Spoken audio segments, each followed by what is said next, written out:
Saudi আরব, পাকিস্তান ও তুরস্ক একটি ঐতিহাসিক যৌথ প্রতিরক্ষা চুক্তিতে সই করেছে। চুক্তির অন্যতম গুরুত্বপূর্ণ দিক হল তিন দেশের পারস্পরিক প্রতিরক্ষা সহযোগিতা, অর্থাৎ এই তিনটি দেশের যে কোনো একটিতে সশস্ত্র হামলা হলে সেটি বাকি দুই দেশের ওপর সরাসরি হামলা হিসেবে গণ্য করা হবে।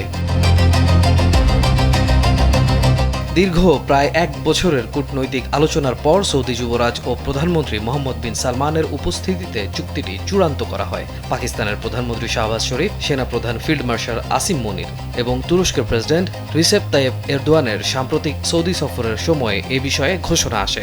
মধ্যপ্রাচ্যে চলমান সামরিক উত্তেজনা ও আঞ্চলিক নিরাপত্তা ঝুঁকির মধ্যেই প্রতিরক্ষা চুক্তির বার্তা গোটা বিশ্বের ভূ রাজনৈতিক হিসাব নিকাশ এক মুহূর্তে বদলে দিয়েছে।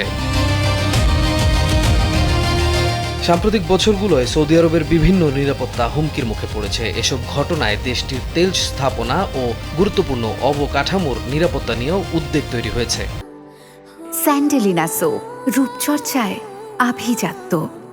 সামরিক বিশ্লেষকদের মতে নতুন এ চুক্তি পাকিস্তানের পারমাণবিক শক্তি ও বিপুল সৈন্যবাহিনী, তুরস্কের অত্যাধুনিক সমরাস্ত্র ও ড্রোন প্রযুক্তি এবং সৌদি আরবের বিশাল অর্থনৈতিক শক্তির সমন্বয় বিশ্ব মঞ্চে নতুন এক পরাশক্তির জন্ম দিল।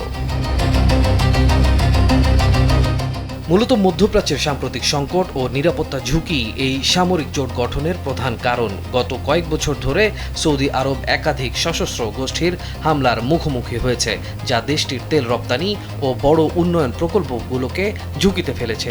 অন্যদিকে এতদিন ধরে চলে আসা পশ্চিমা নিরাপত্তা ব্যবস্থার ওপর একক নির্ভরতা নিয়ে নানা প্রশ্ন তৈরি হওয়ায় রিয়াদ নিজেদের প্রতিরক্ষায় স্বয়ংসম্পূর্ণ হওয়ার পথ বেছে নিয়েছে।